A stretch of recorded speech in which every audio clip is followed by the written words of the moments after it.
Welcome back to season 3 of the Sober Motivation Podcast. Join me, Brad, each week as my guests and I share incredible and powerful sobriety stories. We are here to show sobriety is possible, one story at a time. Let's go. In this episode, I talked to Justin about his life's journey. Starting from his childhood marked by low self-esteem and self-worth, Justin shares his deep dive into substance abuse and the toll it took on his relationships and mental health.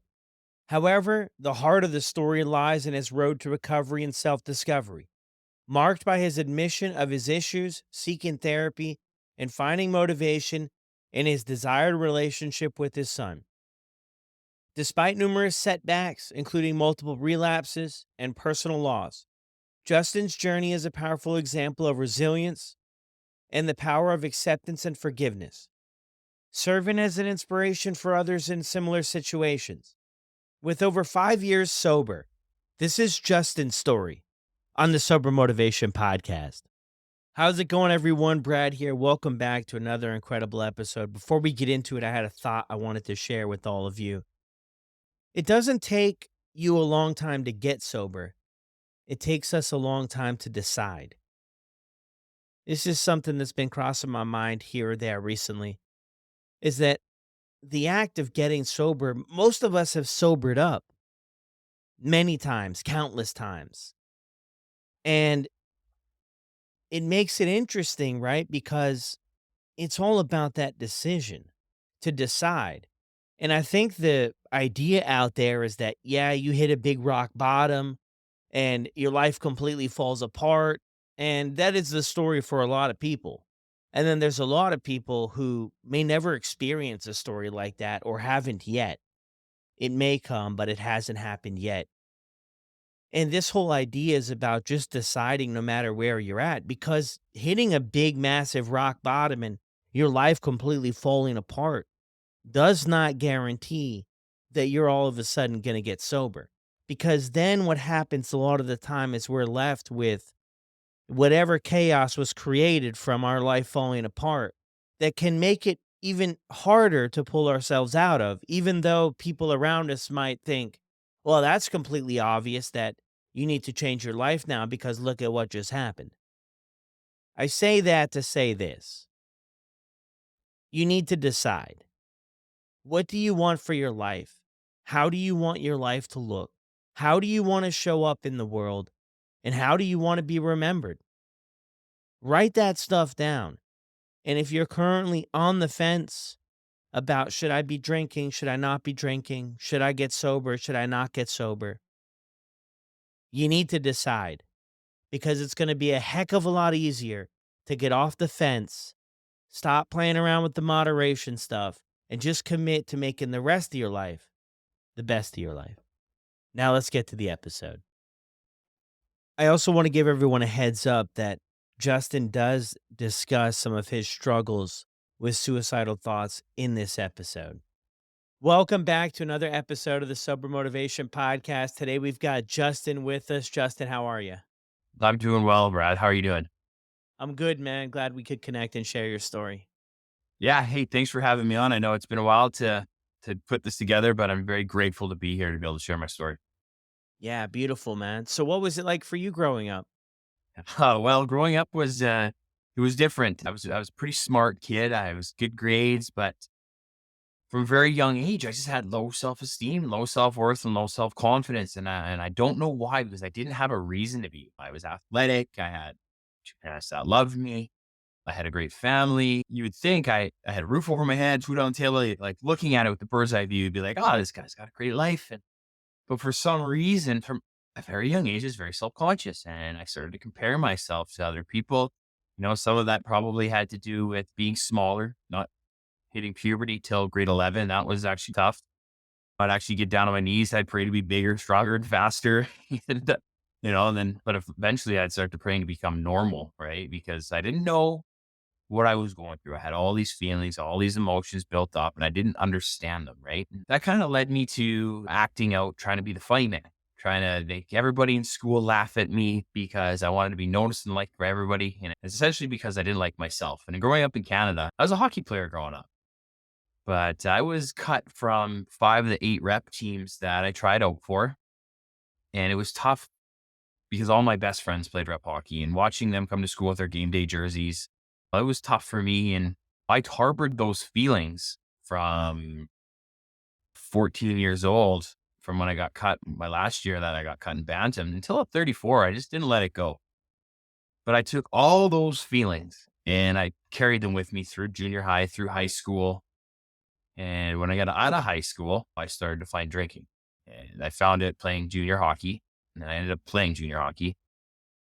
And I remember sitting in a basement suite at my teammate's house, and we were having a beers. And now I didn't drink much in high school. I rarely drank. It wasn't for me. Thought I was an athlete. But when I got out of high school, I had that first beer, not first beer, sorry, but that day, for some reason, I had a beer. And then I had another one. And I remember just sitting there and I'm looking at my buddy and I really want another one. And I didn't understand it, right? But I remember being antsy, sitting on the couch. I remember looking over that beer fridge. Like, I remember it clear as day. And I couldn't wait for him to finish his. And as soon as he finished one, I'm like, hey, do you want another one? Sure. Yeah, another one. Now looking back, man, like I realized that was my first ever craving for alcohol that I can recall. And so I was about 19 years old at that point.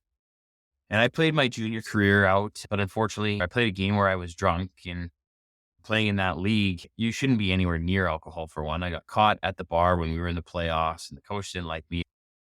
I left my junior career with a stain, and I left with a drinking problem.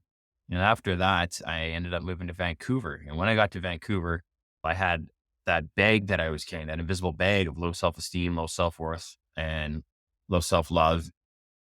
And then I opened up that bag when it started to get heavy. And when I took that bag off and I opened it up, I didn't unpack any of it.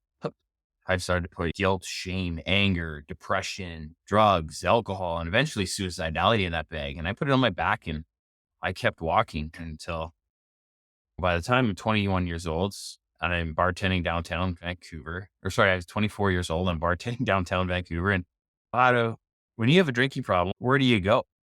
You go to where you get access to it. So as soon as I stopped playing hockey, I was like, you know what? And I think part of it that I wanted to be a bartender is because people like bartenders, right? And people come, they talk to them. You're people like almost, well, that's what I did growing up, or not growing up, but when I was 19, 20 and going out, I'm like, oh man, these guys are so cool. Everybody loves these guys. They get the girls. And I'm like, I want to be a bartender. So I became a bartender. And people did love us. They show you love. You help them through their issues that night, or you make them happier. So you're almost like you put yourself on a pedestal.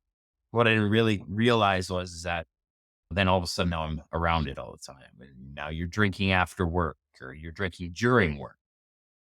And by the time I'm 24, now I'm downtown Vancouver bartending, and I'm a straight up alcoholic. I'm drinking every single day. I hungover every day, saying I won't do it again, go to work, pick it back up. I'm drinking basically I get home or I'd go out after work, sometimes by myself, just go to the nightclubs, do the strip, say hi to the people thinking that, hey, I'm cool. I'm just going to say hi to my buddies, right? I'm just going to do some shots with my buddies where they're working and I'm doing this strip alone. But I mean, it can be a small town when it's the nightlife, right? You start to meet everybody. So I think it's normal. So I'm doing this every single night, and then I'm walking home, and then I phone up Dial a Bottle where you can get alcohol delivered to your house. And so I would pick up 2 Pellegrinos, those cans of Pellegrinos, flavored water, whenever they are. And I would drink a whole 2-6 with 2 Pellegrinos. And then I'd pass out. I'd stay up till 4 or 5 in the morning, then I'd pass out. And then I'd just become a vicious cycle. And then all of a sudden, one of the bartenders comes up to me one day and he says, Justin, can I ask you something? And I said, sure, man, what's up? He said, do you think you drink too much? And I did what I always did. I didn't listen to anybody. I brushed him off, but I should have listened to him because I knew he actually told me a story. He was actually an ex-alcoholic and he was a bartender, but he didn't drink anymore, right? I should have listened to him, but I didn't. And I did what I did every single night. I closed up my bar in 15, 20 minutes. And all the other bartenders to be like, how can you do this so quick? How can you get the bar stock clean, your cash out done within 15 minutes? Well, I could do it because I need to get out. I needed to get out for power half hour. We closed at 2. Some of the nightclubs were open till 2 or 3 a.m. And I could do it because I had that itch. I needed a drink. I became very good at my job, which is a weird way to put it. And then I'd go out and then I got drunk and then something hit me. I was walking home across the Canby Street Bridge. I just phoned up Dial a Bottle and a thought rings through my head. It says, Justin, do you drink too much? And I'm like, there's no way I drink too much. I'm young. I like to have fun. I'm 24 years old. I'm in the big, beautiful city of Vancouver. I live right downtown. I'm a bartender. No way I drink too much. So I took a couple more steps and a couple more steps. And all of a sudden, thought rings through my head again. It's, Justin, are you an alcoholic? All of a sudden, I had a warm feeling rush up through my body. And I said this word for word. I said, there's no way I'm an alcoholic. I go to work. I pay my bills. I'm not a lowlife. And I'm too smart to be an alcoholic. But I know that I knew at that moment because of that warm feeling that rushed up through my body. I knew it, but I couldn't admit it because once you admit something, and then you have to fix it, right? You got to admit it, then accept it, and then fix it. But I just didn't want to admit to myself. And then I said I was too smart. I was so smart, in fact, that I graduated that year from alcohol use to drug abuse. At 24 years old, it's the first time I did cocaine. And I didn't remember the night. So I called up my buddy and I'm like, hey man, what happened last night? And he told me and I was like, okay. But no, I was against drugs. I wasn't against other people doing them because that's their choices, but I was against me doing it. But for some reason I did them that night. But then he said something to me that you probably shouldn't have said with a person with a low self-conscious mindset. He said, man, you were funny last night. I was like, oh, I was funny? Well, I got alcohol for confidence. I have drugs to be funny. I got Michael's special juice from Space Jam. What's out of this? And then I'm Super Justin. But at that time, I was the only one that thought I was Super Justin. I had a nickname from one of the bartenders at the Roxy nightclub in Vancouver, which is like the most famous nightclub in Van where all the celebrities go. It was Stretcher. But walk in normal. Carried out nicknames over the years, and I won't forget that one. That's wild, man. That is a lot of stuff there to unpack, man.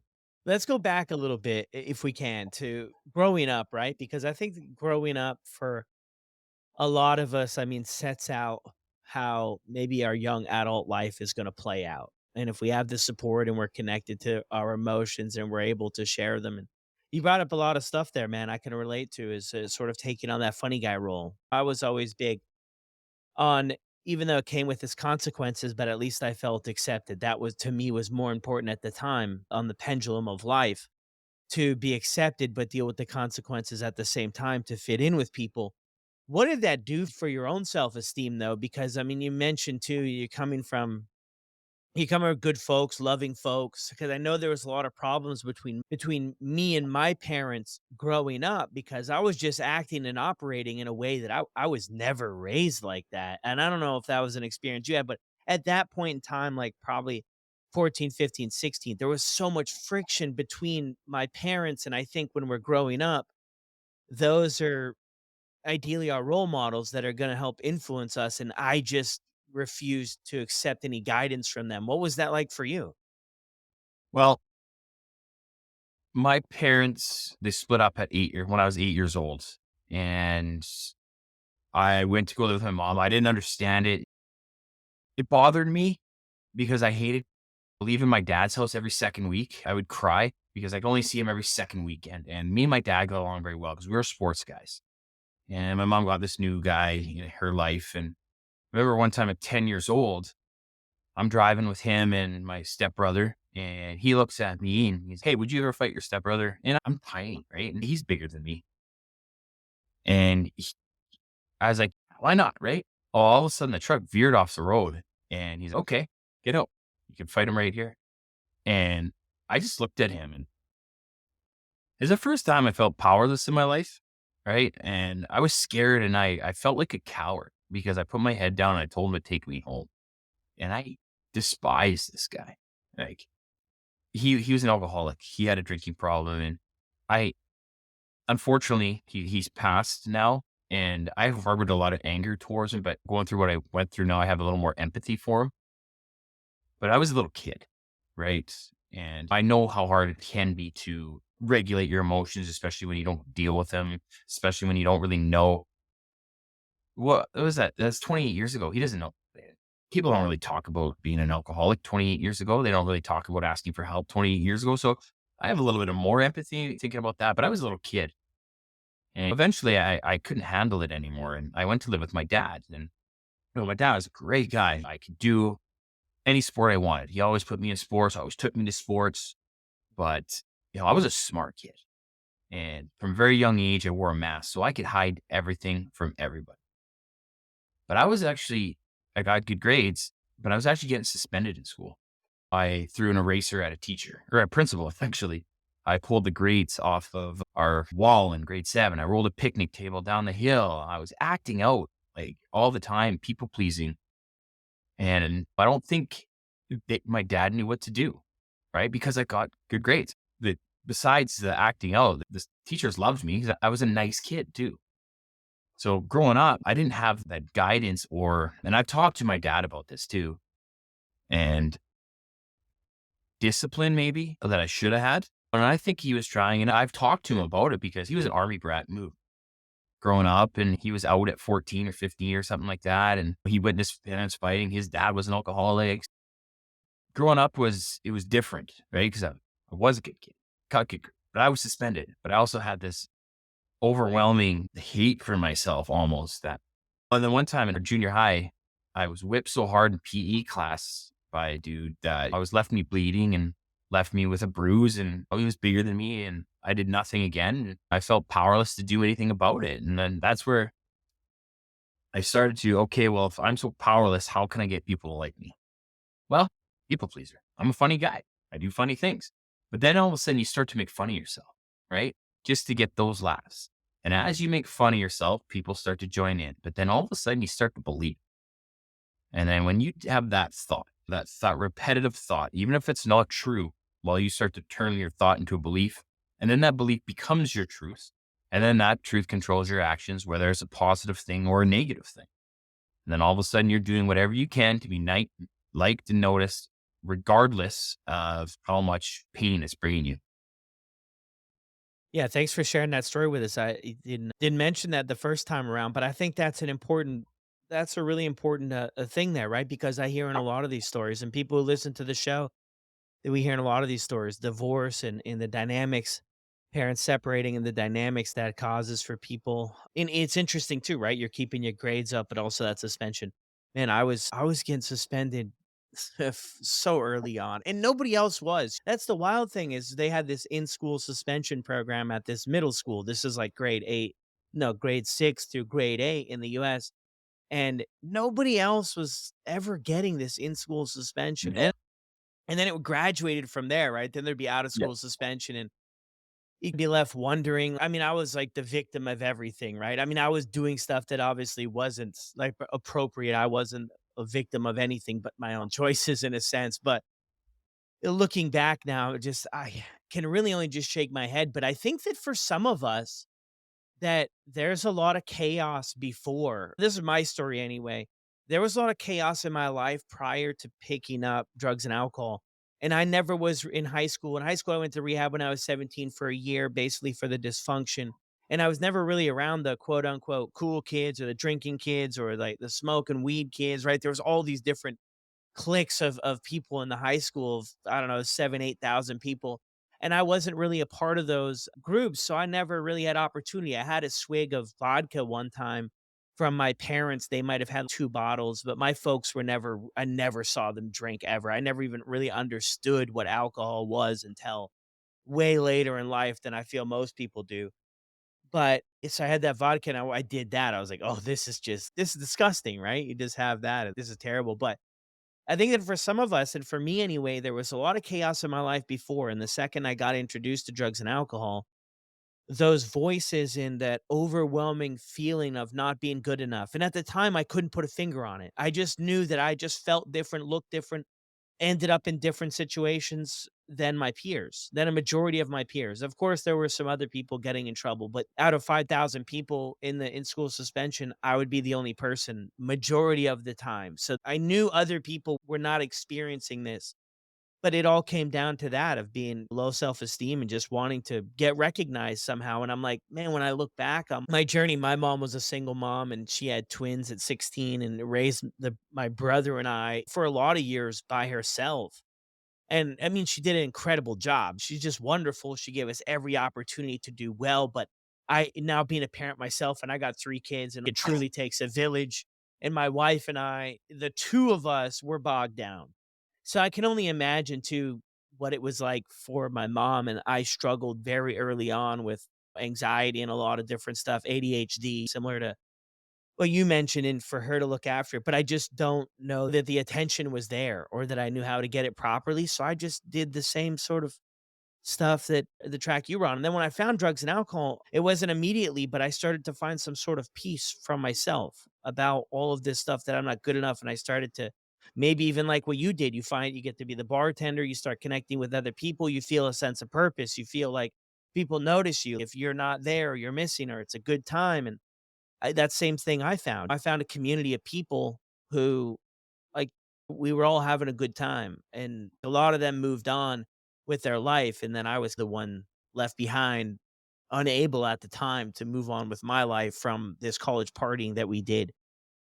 So where do you go from there? So 24, Justin, you're in Vancouver and you're doing the bartender gig. I mean, what yeah, exactly. If that's what you wanna be around, what good positioning. You hear a lot of people too in that industry, right? And I worked in restaurants for a long time, and the routine was solid. It was concrete. We worked, we closed it down, and we would all go to the other place Monday night, and we'd go to this place Tuesday night, and everybody from all the restaurants Mhm. would end up at one place because there was one place with longer hours. So we'd all end up there, Yeah. So you know the drill. So where do you go from there, though? You have this talk with yourself on the bridge there too about this is maybe where I'm at. Like, where do things go from there? Well, that dial up bottle or whatever I was telling you about. Well, I found out that you can not only get alcohol, but you can get drugs. So it turned into getting a bottle in half gram, right?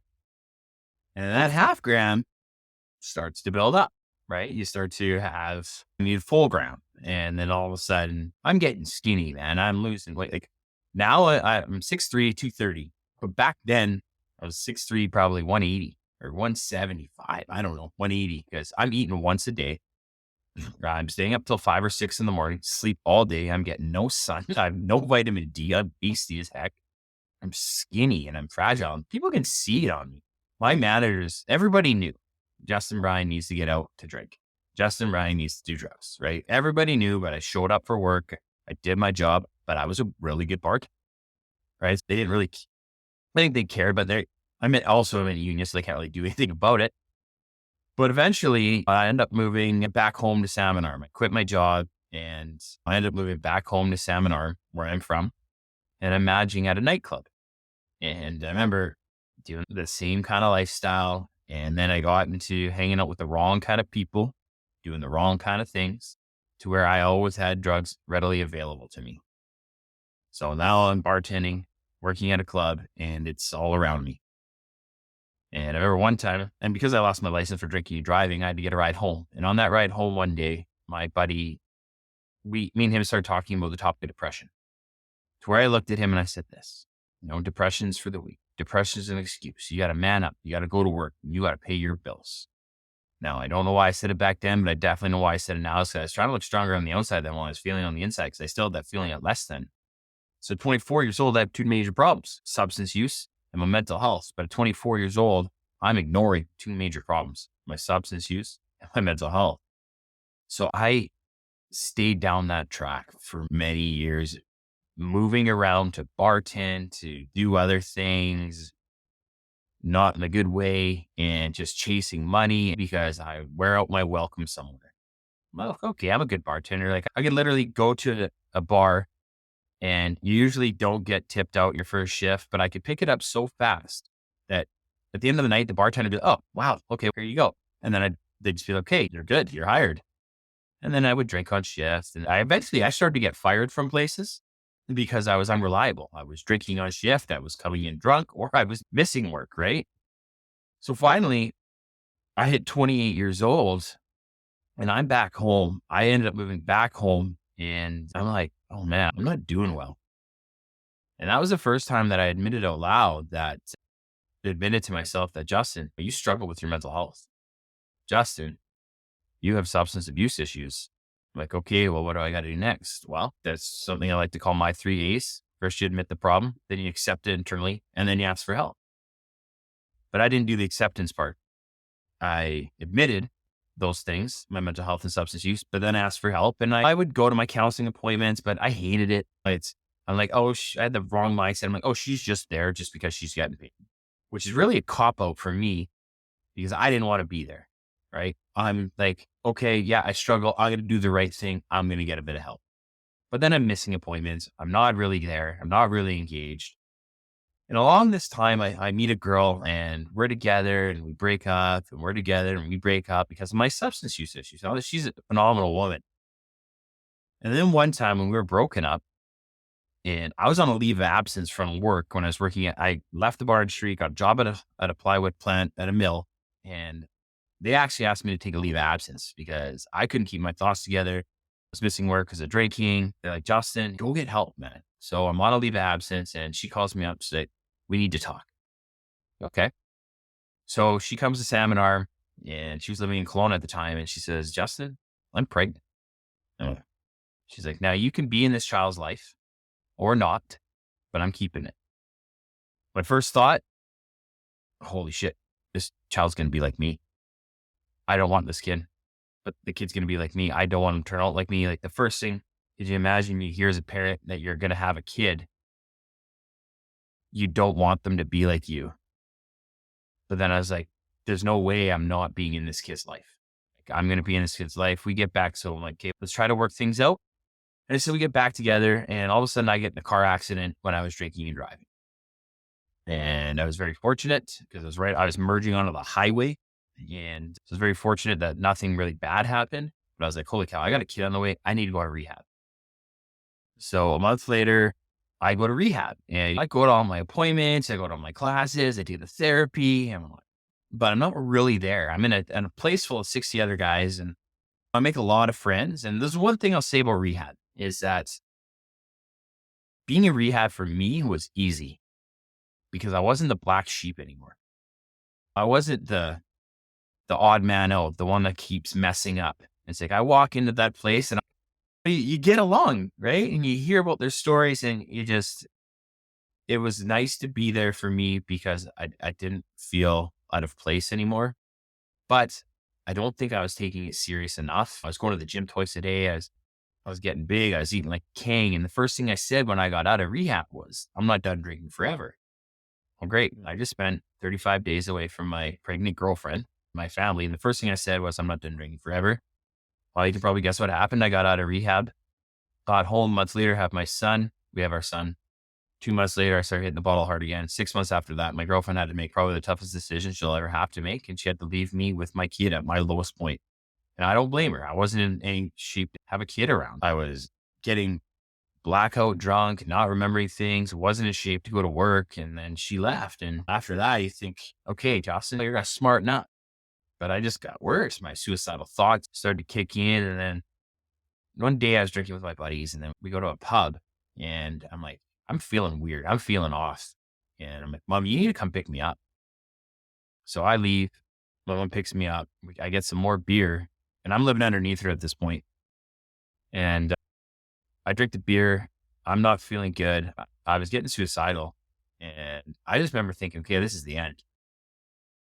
Next thing I know, I wake up in the morning and I pull the sheets off. There's blood in the sheets. There's a knife in my bed and my wrists were cut. I'm very fortunate that nothing happened, but I was scared and I was shocked and in awe. And what just happened? Did that really? Because I don't remember at all. I remember the knife and I didn't know what to do. So I didn't tell anybody. I washed the sheets and eventually ended up going back to work and I had to wear those rubber bracelets that everybody wears. And I would sneak in on my bedroom. I'd get her makeup and I'd put it on my wrist. So nobody knew because it started to scar up a bit or just scab up a bit. And like, I was super embarrassed and scared and I just put it behind me. So that was the first time I had a scare like that. When was that? How old were you? Did you say 34? No, that was around my 30s ish. 30s. So you're back at your mom's place. What's mom's view on all of this? Oh, she hated it. Yeah, she didn't like it at all. But I was showing people that I was trying to get help because I would have these sober spurts, right? But then I just have these 4-day benders. I wasn't drinking every day like I normally did, like I was when I was in Vancouver. But I'd have a month here or 3 weeks here, and then I'd have one, and then all of a sudden that would compile on, and then I would black out for 3 days, but I'd be coherent enough to somehow get more drugs, to get more alcohol. Like, it was super scary. I don't remember 3 days going by in my life. One time I ended up in a counseling appointment. My counselor, she looked at me, she's like, Justin, and I just came off a 3-day bender. She's like, you like feeling like this? Because I'm shaky, I'm sick, I'm pasty. And I'm like, you know what? For those 3 days that I don't remember, at least I didn't know if I was suicidal. At least I didn't know if I was depressed. At least I didn't know if I was angry. So sometimes, you know what? I didn't mind feeling like that. And then I would choose using over feeling. And I chose using over feeling a lot because I just wanted to escape that invisible pain that was inside me, that was consuming my body, turning Justin Brien, who could be so happy, into Justin Brien that's so filled full of hate, and anger, and uncomfortable, being super uncomfortable all the time, like in your own skin. Yeah. When you had that counseling appointments or any counselors that you saw or even at rehab there, did you talk about, like, the real stuff that was going on with you? No, they asked me if I was suicidal, and I said no every single time because I was scared. Finally, when we had my kid, I was scared of him getting taken away from me, right? Because he was the one thing that brought me a little bit of solace because was such a cool kid, man. But I missed times with him because I was out partying or I was hungover. And the thing is, I couldn't hide it either because I had a blow box in my car. If I couldn't go pick him up, my ex is like, well, I'm not going to bring him to you. Come on. I know you obviously been out all night because I couldn't even start my car. And yeah, I would lie to people because I was embarrassed, right? Like, I saw that man up stigma. You got to be a man.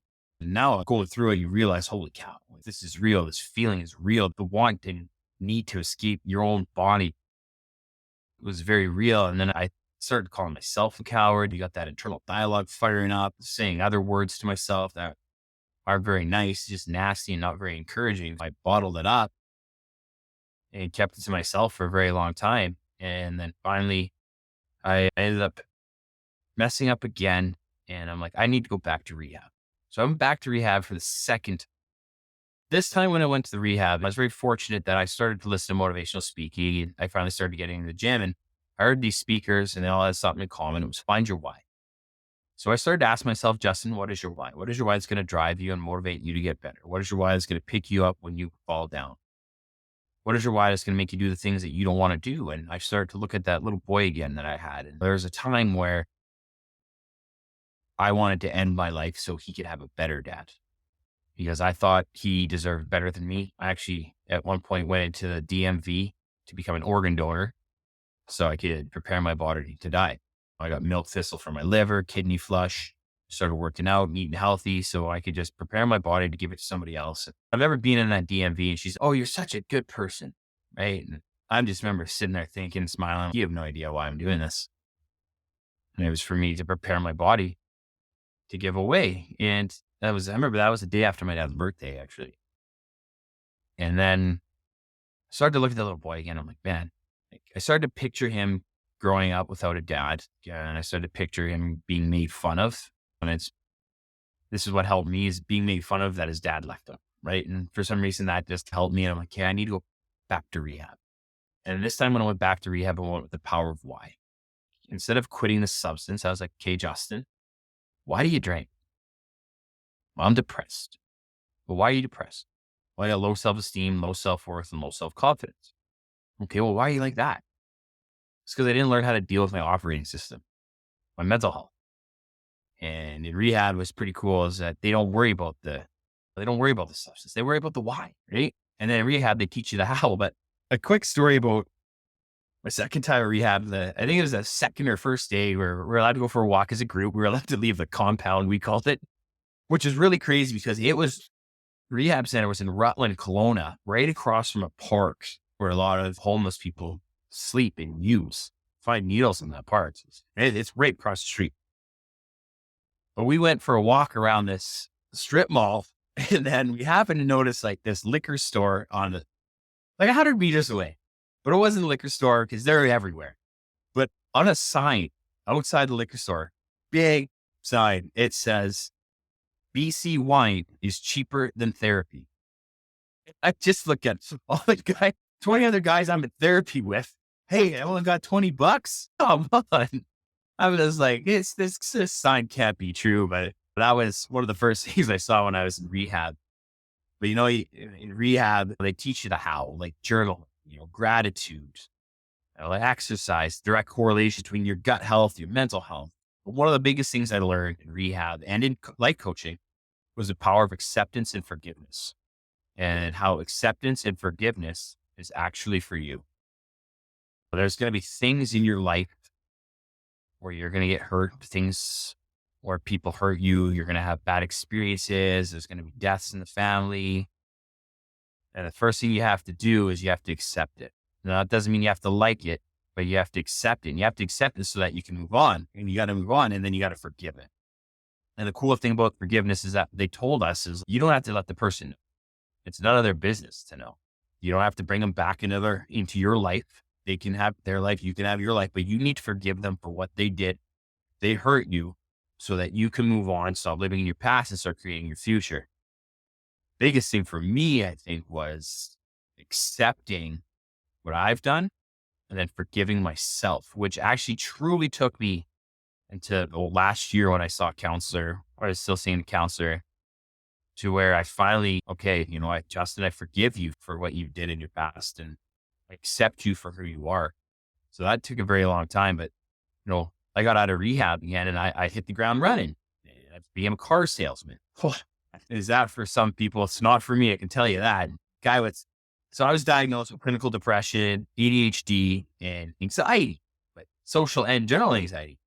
So having social anxiety, going to be a car salesman is probably the worst thing I could have done. And after 2 months of being sober, I hit the paint cloud and boom, here I am drinking again. And then I miss a week of works. And then I don't remember what happened, but on New Year's, I went out, partied, did drugs, alcohol, and told my boss, told him this isn't working. And realized the next day what happened. I have no job. I have no money. I got debt and I'm an alcoholic again. For a couple of days pass, I'm drinking 40s of vodka by myself. And then finally on January 4th, 2019, I wake up and I'm alone in my basement suite, super dark in there. I had tinfoil and towels over the windows, blackout curtains. I don't want any light to get in, but I'm scared of the dark, scared of the light. And I find myself looking at pictures of my son, his toys in the corner and his hockey stick on the ground. And I'm like, holy cow, Justin, you know what? You got 2 choices here, bud. You can continue what you're doing, which is going to take your life, or you can ask for help. So on January 4th, 2019, I phoned my mom up. She left work. She took me to the hospital. My dad met us there. And that day I finally told my parents out loud that, hey, if I'm going to continue to feel the way that I am, I have a plan, and that plan's to end it. I finally took all that weight and lifted it off my shoulder. I sat in front of a counselor, and she allowed me to go back home that day because I was living with my mom. And ever since then, I haven't touched a drop of alcohol, tobacco, drugs, nothing like that. And started becoming the path of having a mental health advocate, a coach, a speaker, and an author. And it was cool. On that day, that counselor, she gave me her card. She said, hey, if you ever need anything, give me a call. 2 years later, I saw her again and I had my own business card. So I'm like, hey, you ever need anything? Give me a call. So that was pretty cool. Wow, dude. Huge congrats on that too, because that's just over 5 years, right? 5 years. I just had my 5-year celebration on my 5-year sobriety date. It was my birthday yesterday. I'm 239. But my 5-year, I'm going to start celebrating that more because I'm a lot younger. Right? Yes, that's the truth, man. I'm just curious going through this, right? Because you've shared this story obviously before, but there's a lot of layers to it. I mean, a lot of different things. How do you feel going through sharing some of those dark moments that you experienced? It's the one thing that helps me to do it is knowing that I can help somebody else. It's tough sometimes. It was when I first became a speaker. It was hard. Like I I would almost break down, not break down, but I needed to be alone. Like after I do a speaking gig, because I could go back there, and sometimes I can go back too. But you get better at not staring, but just a glance backwards. But yeah, it can be tough. I, I remember one thing that helped me in the beginning is when I did a speaking engagement and I came home, I had actually watched a movie, Frozen, with my kids.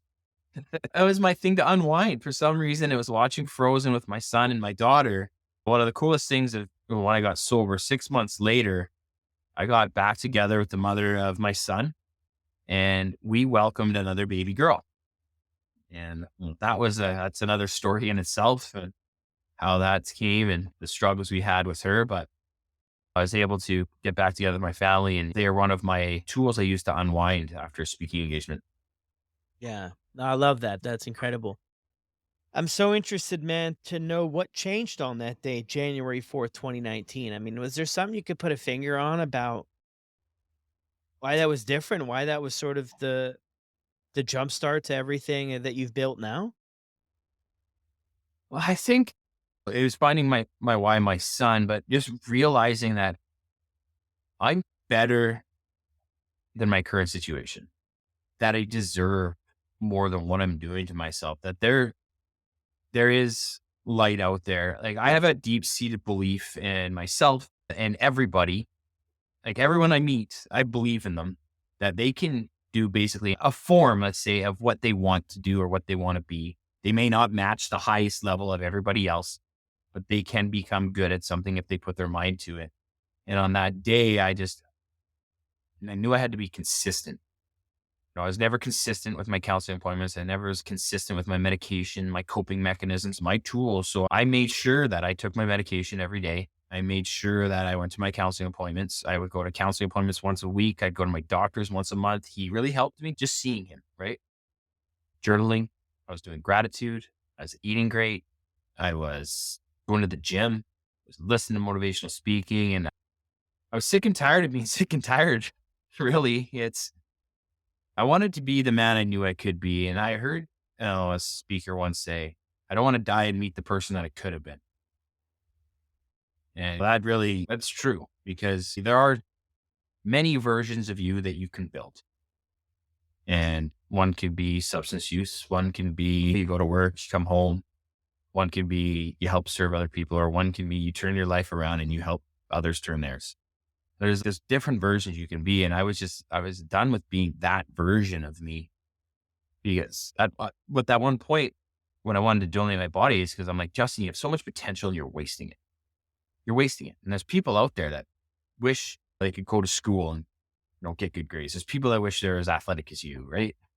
And I'm like, well, I got to stop wasting what God gave me. And I think on that day, I was like, you know what? I told God, I was like, if I get through this, I'm going to do whatever I can to help other people. And that's what's helps me stay sober. One of the biggest things that helps me stay sober is that I would, yeah, I would let myself down, but I would let a lot of other people down of people I can help. Because by me staying sober and working on my mental health, people could see that there is hope, that there is a way out. But you got to keep moving.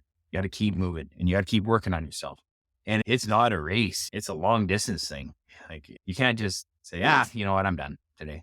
Well, no, you stop and then you risk the chance of going backwards again. And it's okay to go backwards sometimes, but you want to take more steps forward than you do backwards.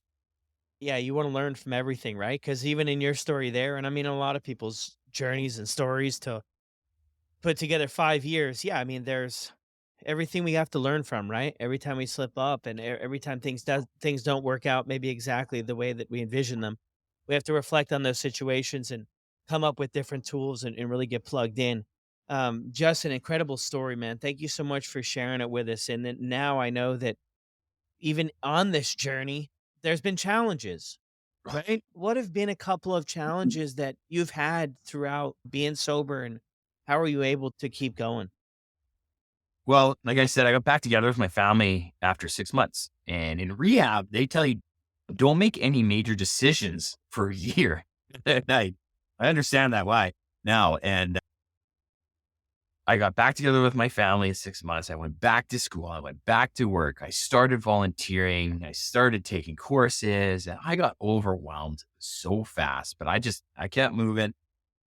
And me and my girlfriend, we wanted another kid, and we tried, and almost we had a miscarriage, and we weren't ready for it. We had one before, like when I was before my son, but we weren't ready. We weren't prepared for it. And after you have them, you start to realize how often, unfortunately, they occur. It's okay. We tried again and we got pregnant again. And I actually found out on my 37th birthday or 36th birthday, 37. It was cool. I found out I was having a daughter, and Tom Brady beat Aaron Rodgers in the playoffs. I'm a big Tom Brady fan. But we found out we were having a baby girl. And because we're both older, we knew there's a chance that 1 in 100 chance that she'd have Down syndrome.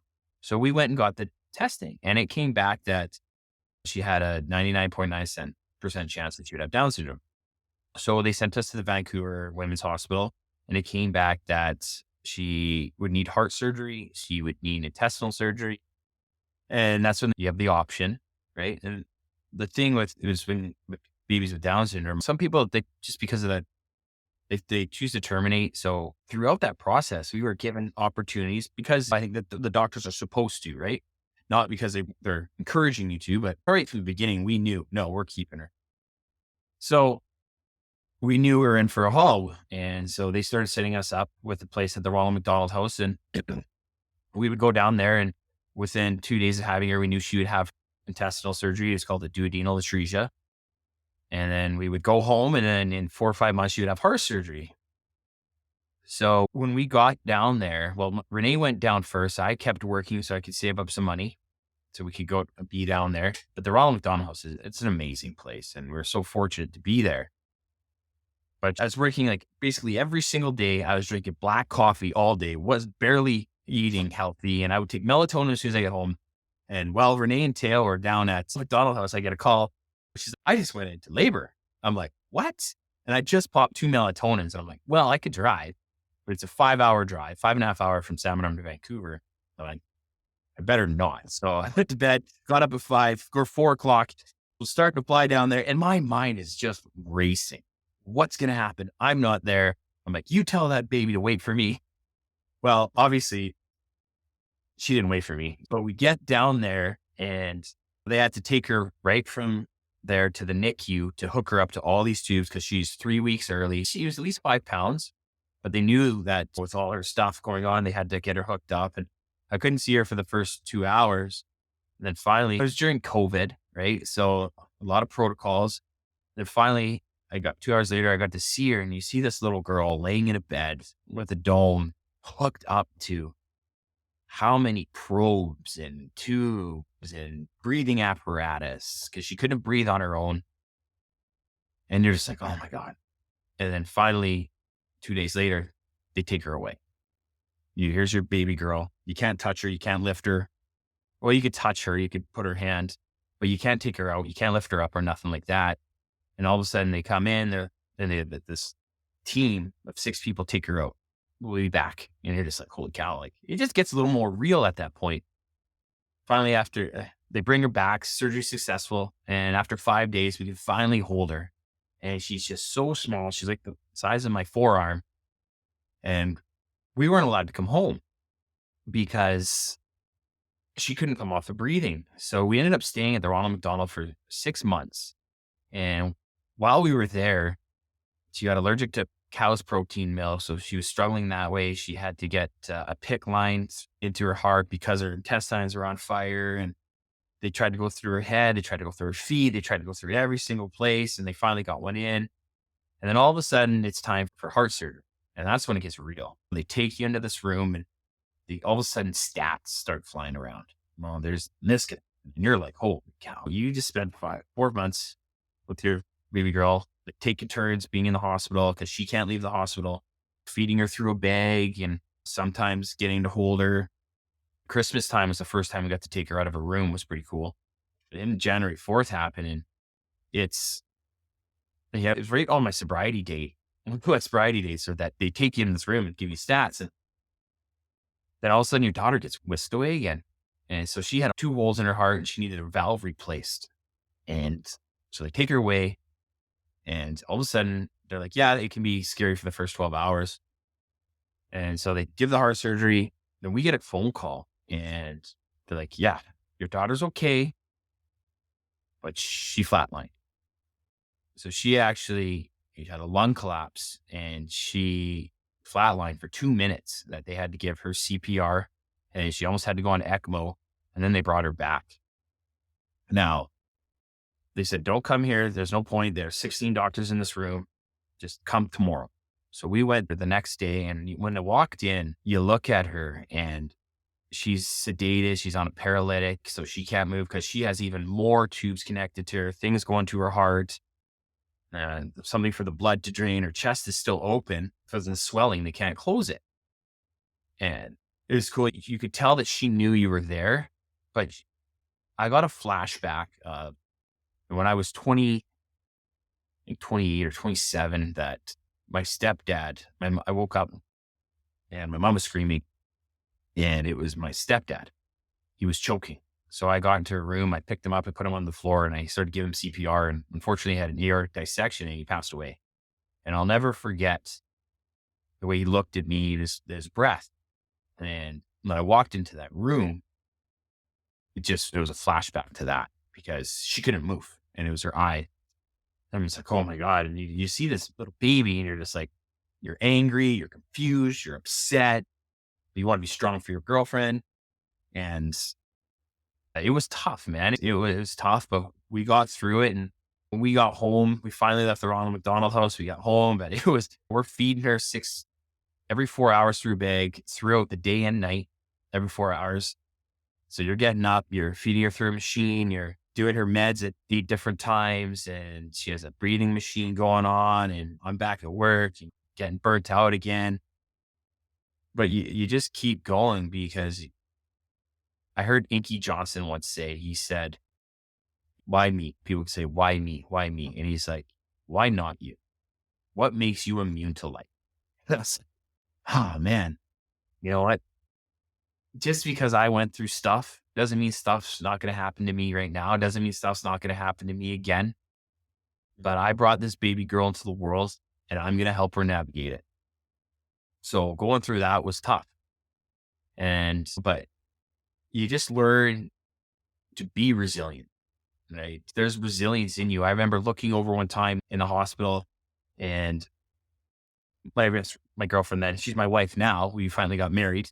Looking over, she's sleeping. We're in the hospital room. There's my son on this bed beside my daughter, who's hooked up to these machines. He never complained once about being there. We put him in school. We got him playing hockey down in Vancouver, which I'm very grateful for Vancouver Minor Hockey, but he never complained once. And I realized how resilient people are. Here's this girl fighting for her life, being born with Down syndrome, and then surviving the egg plantation is very unlikely, to seeing what she went through, dealing with everything she did, to my son being pulled around, thrown into a school, thrown into hockey, spending the night at his hospital, looking after his sister, us spending there and just realizing how resilient we are. And you got to remember to borrow, when you're feeling low, borrow a feeling from a feeling. Borrow that time that you were resilient. Not feeling confident, borrow a time where you were confident. And when things happened again, and we wanted another one after that, and that 16 weeks, we lost it. 16 or 17 weeks, we lost another baby. And 1 week after that, I lost my grandfather, who, the person I wanted the most to read my book, my biggest role model. I wanted him to read my book. And within a week, both of those things happened. And I found myself, I wanted to quit. I'm like, screw this book, screw everything else. Book's not coming out. And then I had to sit back and I talked to a buddy about it, and I had to calm myself down and realize that it's life. And if I don't put out the book, it's doing a disservice to myself, showing my son something I don't want him to learn, that quitting is good. And it would show a disservice to other people that the book could help. And so I had to go back to that, my three A's: admit, accept, ask for help. I had to admit that as much as I was mad that we lost our kid, because one of the worst parts about it was seeing your wife cry, or the devastation that she would have to go through again. And because it hits women different than men, I believe. Well, for me, sorry, not for every man. I can't speak for every man, but it hit me. I was angry. She was sad. And then I got sad, but I had to admit that those two things happened within a week. Then I had to accept it internally. And then I asked for help. And I talked to my wife about it. I talked to my buddies about it. I didn't see a counselor or anything, but I knew a guy that went through the same thing. So I talked to him and he helped me through it. So I know I've had a lot of things come up, and you get tested right out of sobriety, and just been able to stick with it, and very grateful for the support team that I have around me. Another thing that helps me is seeing these sober motivation groups that you started. And when you posted my sobriety 5 year on your page, the amount of support and encouragement of people taking a second out of their day to help celebrate with me and acknowledge that, man, that just fires me up. It just keeps me going. And doing this stuff helps me to keep going, realizing that things are going to happen in life. You're not going to like them. You're going to get hurt. You got to keep moving. Wow, dude. Thank you for bringing us on that journey there. What's your daughter's name, by the way? OSHA. Osha. Wow, that's beautiful, man. What an incredible journey, right? Especially early on in your sobriety and everything you've been through, dude. I mean, we've met before, we've talked, but I mean, I had no idea. I had no idea, and I'm sure there's so much more. It almost sounds too, you got to this spot too about things are just bigger than us. The story with your daughter and then the story with your book. And I think once I understood that about everything, not that it makes it any easier, but maybe it just makes it make a little bit more sense that there's this is not all about me. It's not all about everything. And that's what I really struggled with early on in my life. That's how I lived. Everything was about me, poor me, look at me. And then when I am able to step back and just say, you know what, like there's so much more going on here than just me. It really seemed to take the pressure off and help me understand that these situations, and that's true in life. I mean, if you're gonna love, you're gonna feel the other side of that at sometimes. So it's almost, I mean, do you love? Of course. You love a lot. And that's gonna come with the flip side of the coin at some point. But I think that's really one of the beautiful things about life is being able to experience all of that and to be able to do it all sober, everything that you've been through in those 5 years. I'm glad to hear that people stepped up and supported you for your celebration there too. That's incredible. Couple more minutes here before we wrap up officially. Your book. Tell us about that for a few minutes. Well, it's called Chasing Shadows, Fighting the Monster Within. Why write a book? I mean, that I never thought I would write a book. And my buddy's, you need to write a book. I'm like, okay, I might write one by my 5th year sobriety. He's like, oh, you're going to write it now. I'm like, okay, I'm going to write it. Along the way, I was taking notes because I always had it in the back of my mind because I knew I had a little bit of a story. And once I started taking life coaching courses and going into the personal development world, I'm like, well, I got all this knowledge. I want to be able to share it. Right. And how do I get it out to the world? And finally, I was like, well, why don't I just write a book about it? Right. And so I wrote a book, and it's into 3 different chapters. It's life during alcohol, life after alcohol, and then learning lessons. So at the end of every chapter, it goes more in depth of my growing up. It goes into my junior hockey experience. It goes into like my life after that, and then getting sober, getting married.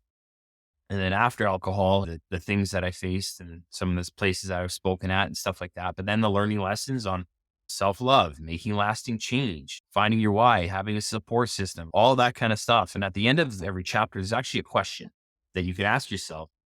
And it takes you on a journey of maybe making a change or seeing an area in your life that you want to make a change that you never would have thought before. That I'm hoping that when people read the book, they're like, okay, well, I'll make this change. And that at the end of okay, well, holy, maybe I need to make this change. And it also talks about the human needs of positive psychology, Tony Robbins, and how there's certainty, comfort, and stuff like that. Uncertainty of you want some surprise in your life. There's significance where you want to matter. There's love and connection. You want to feel love. You want to give love. Those are human survival. Those first four are for human survival. And then it talks about growth and contribution are for human fulfillment, where when you stop growing, you die. And you want a contribution, you want to give more, right? You want to be able to, give more than yourself to the world. So it goes into that and how everything we do, all our behaviors is a way to meet a need. And it's a way to meet a certain need. And that if one need or if one thing that you do meets more than four of those needs, well, then it becomes an addiction. And that's what alcohol and drugs did for me.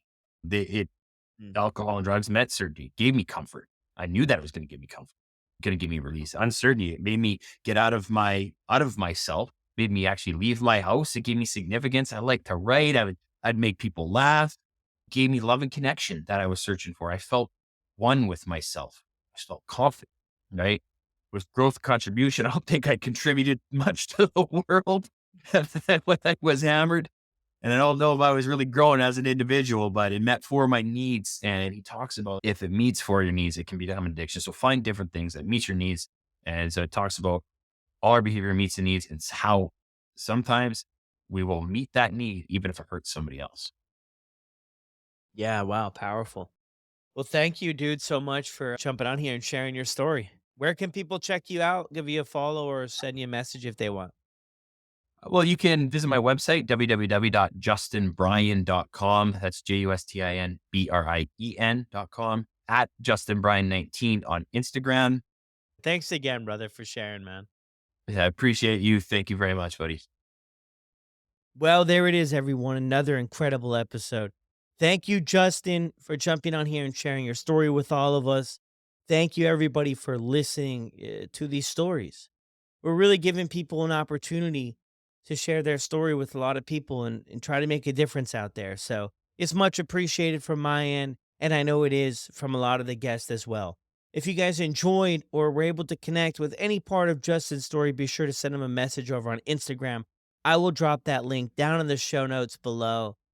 What an incredible episode, though, of ups and downs. And Justin is just an extremely humble human being that I've been lucky enough to connect with. And I really enjoyed the story. You always think you know a lot about people until it comes to them sharing their story like this. And let me tell you, an hour flies by, and we just barely scratched the surface on a lot of these stories, but it really paints a bigger picture for what somebody went through and maybe helps explain a little bit about why they landed where they landed, and for him to be able to pull himself out of all of that and to be giving back and helping others by sharing his story is so amazing. So thank you all, as always, for the support. It's incredible. The podcast is really moving and shaking right now. We're going to be hitting 1 million downloads here soon, and when we do that, I will be doing another 8-hour Instagram live with previous guests and friends over on Instagram. I'll be sure to announce that beforehand. So if you want to come and hang out all day, if you want to hang out all day for 8 hours, you're welcome. If you want to just pop in and out or just see a specific person, I'll post the roster as well once I get all that figured out. But I'll see you guys on the next one.